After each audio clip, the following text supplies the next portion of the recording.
ओ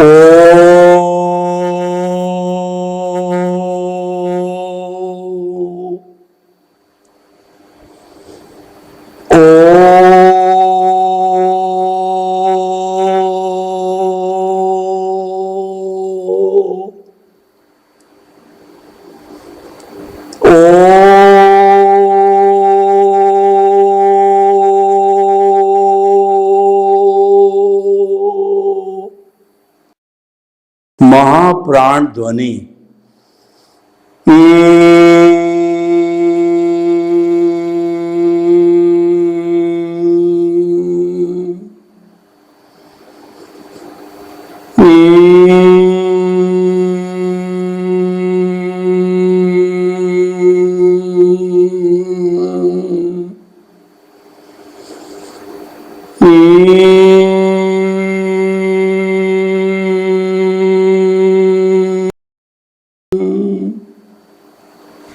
भाइयों और बहनों, मातृशक्ति को नमन।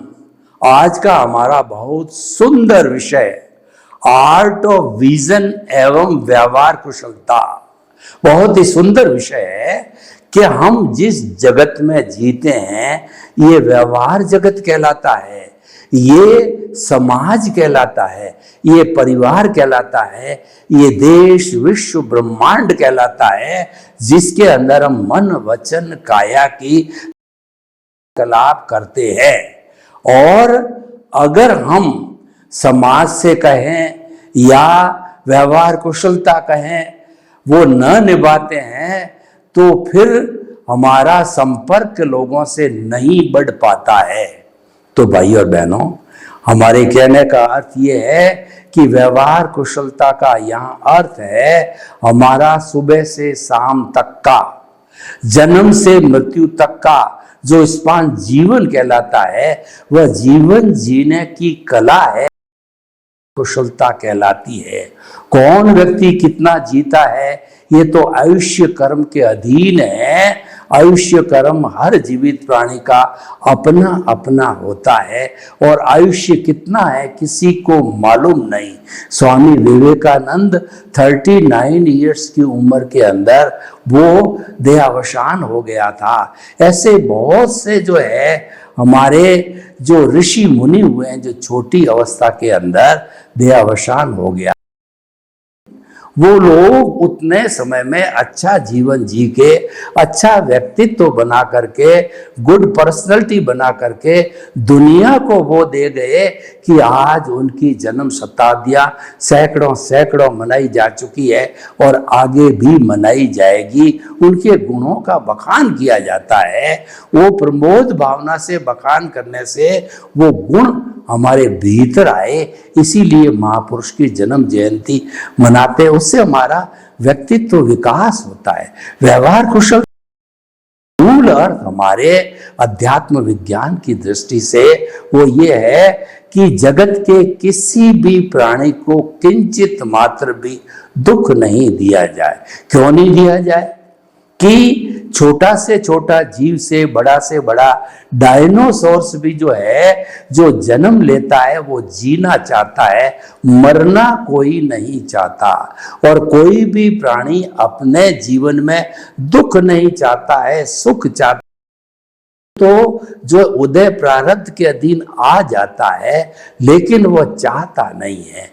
तो हमको किसी का जीवन लेने का, किसी के साथ में बुरा बर्ताव करने का, उसको दुख देने का क्या अधिकार है? क्या उस जीव को, प्राणी को हमने पैदा किया? कि क्या उस जीव, उस प्राणी का जो पालन पोषण हम कर रहे हैं, भरण पोषण हम कर रहे हैं, वो तो कुदरत माँ कर रही है। 84 लाख जीवा योनि के असंख्य अनंत प्राणियों का है, देख रेख है, वो हमारी कुदरत करती है, वो हमारी कुदरत माँ करती है। तो भाइयों और बहनों, व्यवहार कुशलता की हम बात करें तो हम जन्म लेते हैं तो सबसे पहले हमारा परिवार हमको मिलता है। माता पिता, भाई बहन, चाचा चाची, ताऊ और ताई इत्यादि मिलते हैं। तो हम उनके जीवन से बहुत से गुण लेते हैं। हार लेते हैं, उससे हमारा व्यक्तित्व विकास होता है। 5 साल की उम्र से 15 साल की उम्र का जो बालक कहिए, जो है किशोर कहिए, उसका जो जीवन होता है वह संस्कार लेने का जीवन होता है। और उस समय जो है उसका अवचेतन मन बहुत सक्रिय होता है, क्योंकि दुनिया की माया अभी उस पर हावी नहीं होती है। राग द्वेष वो अभी इतना समझता करता है। उस पीरियड के अंदर वह अच्छे संस्कार ले लेता है और अपने अवचेतन मन के अंदर जमा देता है, जो उसके जीवन भर याद के रूप में हमेशा काम आने वाले होते हैं। तो यह व्यक्तित्व विकास की जो उम्र होती है 5 साल से 15 साल की उम्र होती है, संस्कार निर्माण की उम्र होती है, विद्यार्थी जीवन होता है और गुणों को धारण समय होता है। और वो हमारी आश्रम व्यवस्था के अनुसार ब्रह्मचर्य आश्रम होता है, जिसमें शिक्षक के पास जाकर के विद्यार्थी जो है शिक्षा ग्रहण करता है और भावनात्मक विकास करता है, वो विनयशील बनता है, ताकि कि जब वो ग्रस्त जीवन में प्रवेश करे तो आजीविका कमाने के साथ साथ में अच्छा व्यक्ति बन करके, व्यक्ति बन करके और अपना ग्रस्त जीवन का पालन करे। तो भाइयों और बहनों, ये जीवन हमारे परिवार का होता है। परिवार के अंदर माँ होती है, वो बच्चे की प्रथम पाठशाला होती है। मदर, माँ, जो तुतली भाषा के अंदर बच्चे को जो सिखाती है वह मदर टंग कहलाती है। इसीलिए हर एक को अपनी मदर टंग, अपनी जो है कहना चाहिए अपने स्थान की जो भाषा प्यारी लगती है, मीठी लगती है, क्योंकि वो माँ के द्वारा सिखाई जाती है। तो भाइयों और बहनों, उसके बाद के अंदर बच्चा जब कॉलेज में जाता है, यूनिवर्सिटी में जाता है, अच्छी शिक्षा ग्रहण करता है, तो जो संस्कार उसको परिवार से मिलते हैं वो पुष्ट होते रहते हैं और वह एक अच्छा मानव बनता है।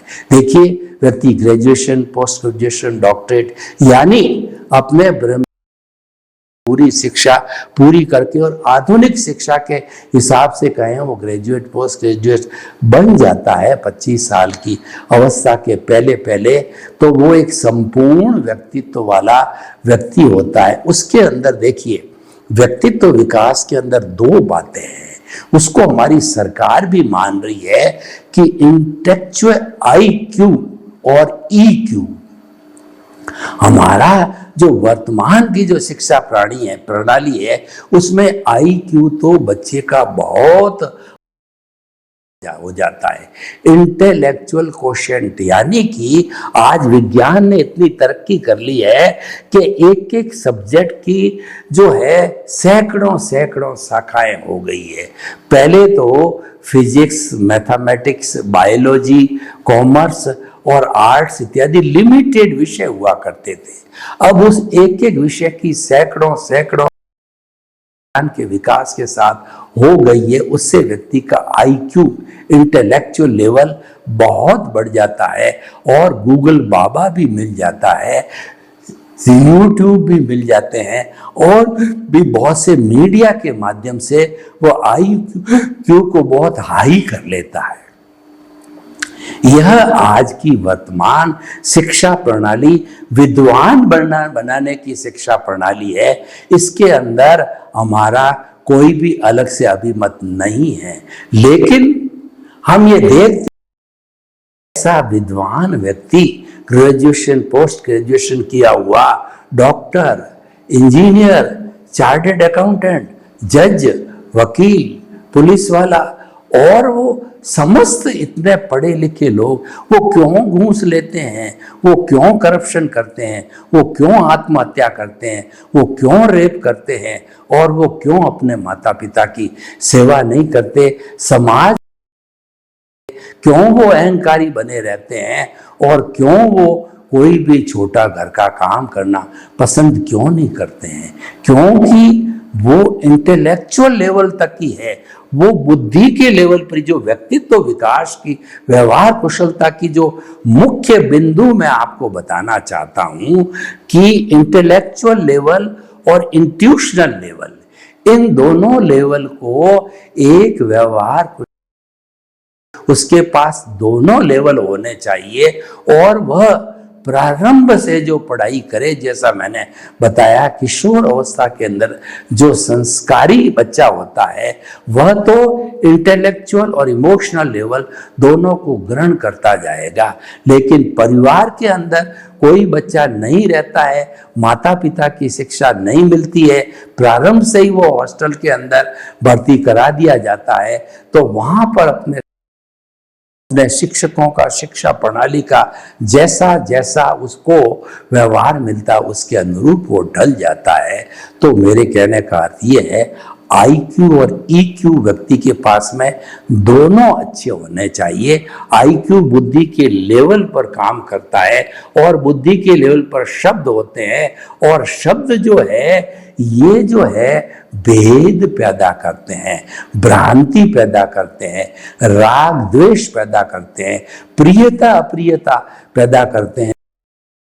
के शब्दों के भाव अलग अलग होते हैं।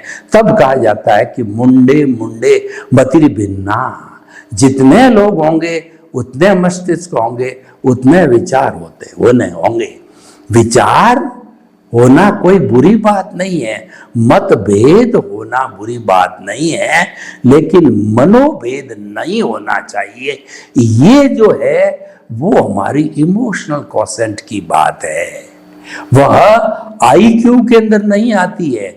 आईक्यू में तो मतभेद होता है, लॉजिक होता है और राग द्वेष होता है, क्योंकि वो बुद्धि का लेवल है।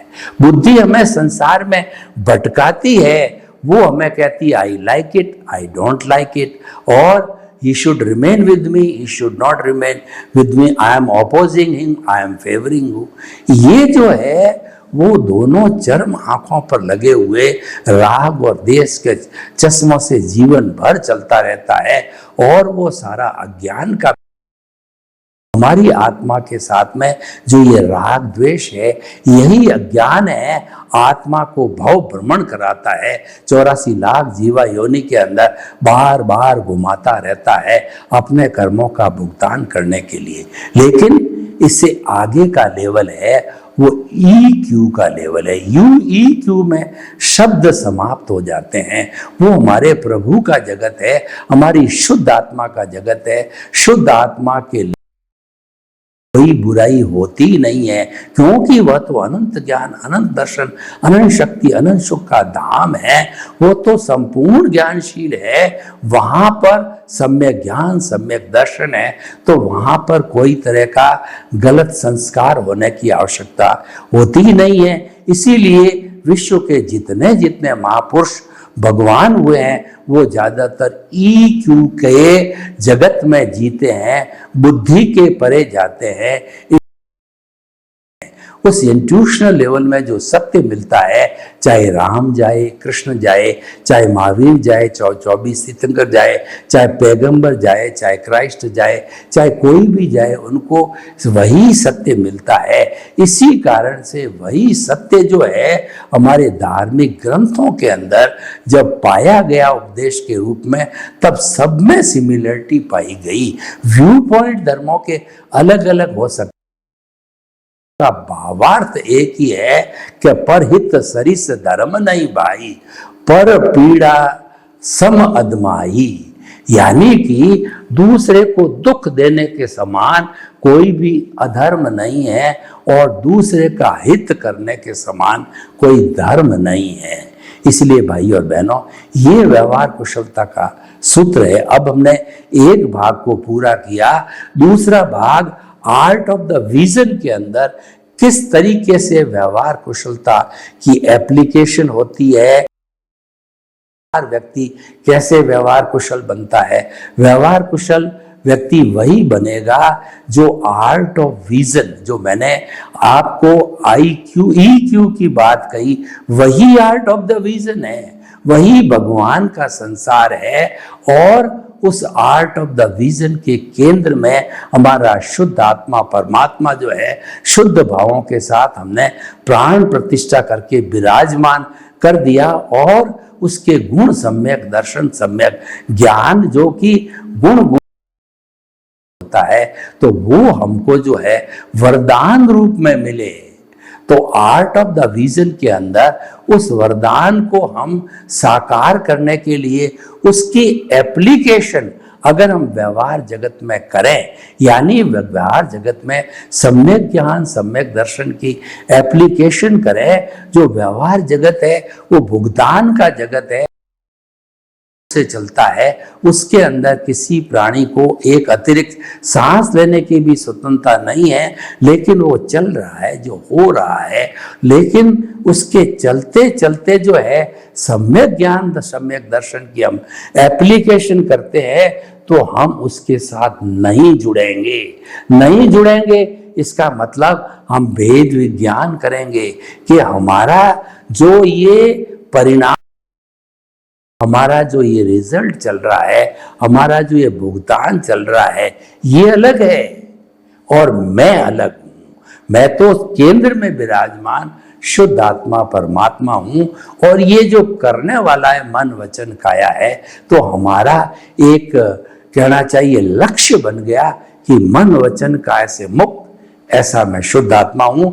और आर्ट ऑफ द विजन की एप्लीकेशन करते हैं, आर्ट ऑफ द विजन के भीतर रहते हैं, इंट्यूशनल जगत में रहते हैं, भगवान के जगत में रहते हैं, तो वहां पर जो है वो जो उसके साथ साथ के अंदर यह मानने लग जाता वो व्यक्ति कि मन वचन काया कुदरती रचना है। अब कुदरती रचना कैसे है वो थोड़ा आपको संक्षेप में समझाना चाहता हूं कि ये पूरा ब्रह्मांड है वो कुदरत कहलाता है। जहां जीवन के बाहर भी ब्रह्मांड है, पर वह अलोक है, वहां पर केवल आकाश है, वह जीवन नहीं है। तो इस जीवन वाले ब्रह्मांड के जो है उसके अंदर 6 शाश्वत तत्वों से बना हुआ है। वो है जड़, चेतन, गति सहायक, स्थिति सहायक, समय और आकाश। ये है वो स्थायी रूप से एक सुई की अणी जितनी भी ब्रह्मांड में खाली जगह नहीं है जहां पर कि ये 6 तत्व भूत भविष्य वर्तमान में कभी मौजूद न रहे। ऐसा कभी होता ही नहीं है और न हुआ है न होगा, क्योंकि ये सनातन सत्य पर आधारित है, ये यूनिवर्सल ट्रुथ पर आधारित है, ये सार्वभौम सत्य है, ये सिद्धांत के ऊपर आधारित है। सिद्धांत परमानेंट नहीं है। तो ये हमारी कुदरत हो गई जो हम समस्त 84 लाख जीवा योनि के असंख्य अनंत प्राणियों का जो है वो भरण पोषण करती है और संजोग जुटाती है। वो हमारे कर्मों का भुगतान करने के लिए संजोग जुटाती है, क्योंकि we are the sufferer of the nature, we are the guest of the nature, we are the user of the nature. समस्त पूरे ब्रह्मांड की generator operator destroyer G O D God है, वो भगवान है। तो कुदरत ही सारी व्यवस्था करती है, उसी का ही सही कमांड है, वही मालिक है। इसलिए कहा गया कुदरत को समर्पण सच्चा समर्पण। अगर आपने इस कुदरत के कानून को कभी तोड़ दिया है तो आप कुदरत से क्षमा याचना करो कि हे कुदरत माँ, मैंने जो कर्मों के फोर्स के साथ में जुड़ करके उससे प्रभावित होकर के, और मैंने जो है मेरा मन वचन काया कि हर मन वचन काया तथा उससे जुड़ी हुई हर अवस्था मात्र कुदरती रचना है, वह कुदरत मैं भूल गया, मुझे क्षमा करो, मुझे शुद्ध करो। और नेचर माँ दयालु है, कृपालु है, दयावान है, करुणाशील है, वह शुद्ध कर देती है और वह जो है हमको उस दोष से मुक्त कर देती है। तो जब हमने क्षमा याचना की, या दूसरे शब्दों में यूं भी कहा जा सकता है कि हमने किसी भी प्राणी को कष्ट दिया, अनावश्यक कष्ट दिया, तो हम जो है उस प्राणी के भीतर विराज भगवान को निर्दोष दृष्टि से दर्शन देकर नमन करते हैं और क्षमा याचना करते हैं, आलोचना, प्रतिक्रमण और प्रत्याख्यान करते हैं कि हमने आपको कष्ट दिया, मुझे क्षमा करो, क्षमा करो, क्षमा करो, तो ये भी क्षमा प्राप्त की जा सकती है। क्योंकि जो है जे पिंडे थे ब्रह्मांडे, जो ब्रह्मांड में है वही पिंड में हमारा जो शरीर है, ये ब्रह्मांड का एक ही बात होती है, लेकिन वो क्षमा याचना अवश्य ही की जानी चाहिए। उसको हम कहते हैं, हमारा डिलीशन, शुद्धिकरण कहते हैं, करेक्शन कहा जाता है। तो करेक्शन जीवन भर क्षमा याचना से चलता रहना चाहिए, चाहे वो व्यवहार जगत की क्षमा याचना हो, चाहे कुदरती रचना देखने में भूल हुई हो, वो हमें क्षमा याचना अवश्य करनी चाहिए। तो भाइयों और बहनों, देखिए कि सम्यक, ये तो हमने कुदरती रचना को देखने में हुई गलती की बात कही, और जो को निरंतर जन्म से मृत्यु, सुबह से शाम, जन्म जन्मांतर के अंदर ये देखता रहता है, तो वह वास्तव में सन्यासी है और वो 2-3 भव के अंदर ही मुक्ति को जाता है। क्योंकि कुदरती रचना देखना है, वह हमारा सम्यक तप है।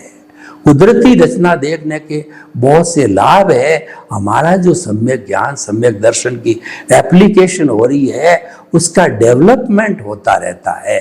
उसका डेवलपमेंट का अर्थ ये हुआ कि हमारा मन, हमारा है, और जो मोहनीय कर्म रूपी अज्ञान है, वो अज्ञान इरेज होता रहता है। इधर तो अज्ञान इरेज हुआ और उधर विज्ञान, सम्यक ज्ञान, सम्यक दर्शन का डेवलपमेंट है।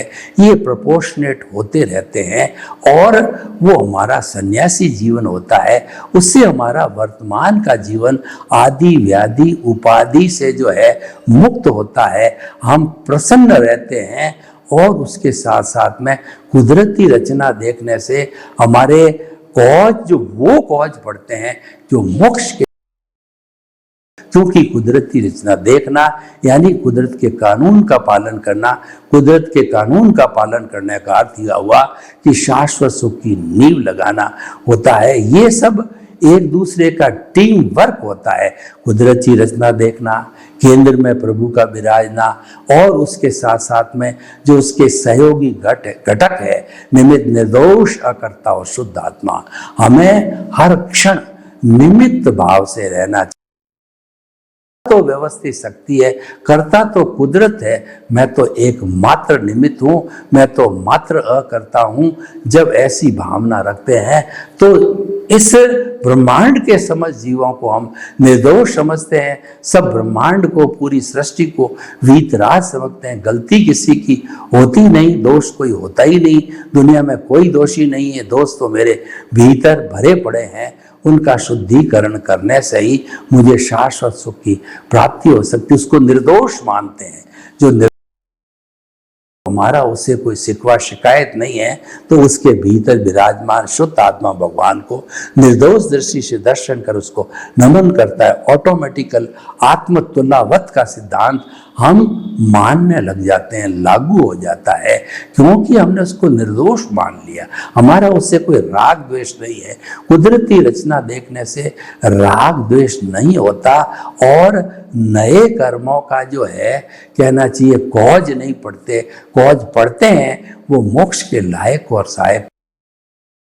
कुदरती रचना को देखते रहने से कई तरह के लाभ हमारे होते हैं। कुदरती रचना देखने से जो है हम धीरे धीरे शाश्वत सुख की ओर बढ़ते रहते हैं, और कुछ ही जन्मों के अंदर हम मुक्ति को प्राप्त हो जाते हैं। कुदरती रचना देखने का अर्थ ये हुआ कि हमारे जो है वह जीवन के अंदर खुशहाली आने लगी है। तो भाइयों और बहनों, ये उसका कार्य हो गया।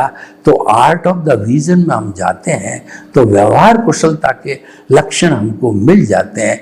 आर्ट ऑफ द विजन की जब सम्यक ज्ञान, सम्यक दर्शन की एप्लीकेशन व्यवहार जगत के अंदर करने लग जाते हैं, तो हमारा अज्ञान है वह इरेज होने लग जाता है और हमारी दृष्टि बदल जाती है। आर्ट ऑफ द विजन का अर्थ होता है कि दृष्टि बदलो, सृष्टि नहीं वचन काया को हमें कोई तरह का त्याग में, पचकान में और जो है अन्य अन्य चीज़ों के अंदर सुधार करने का, रेक्टिफिकेशन करने का प्रयास करना विषय हमारा नहीं है। हमारा विषय तो मात्र जो है दृष्टि को बदलना। वो दृष्टि क्या है कि हमारी जो भ्रांत मान्यताएं हैं, हमारी जो रॉन्ग बिलीफ है, उसको समाप्त करके राइट बिलीफ के अंदर आना है। क्योंकि जितनी भी ये रॉन्ग बिलीफ होती है, ये तो जो है हमें भटकाने वाली। द विजन की एप्लीकेशन करके हम व्यवहार कुशलता को प्राप्त कर सकते हैं। सर्वे भवन्तु सुखिनः, सर्वे सन्तु निरामया। लोग के जीवों को सुख मिले, शांति मिले, आनंद मिले, प्रेम मिले, सौहार्द मिले और हम सभी आर्ट ऑफ द विजन को प्राप्त करके व्यवहार कुशल बने। आपके प्रति मंगल भावना। ओम शांति।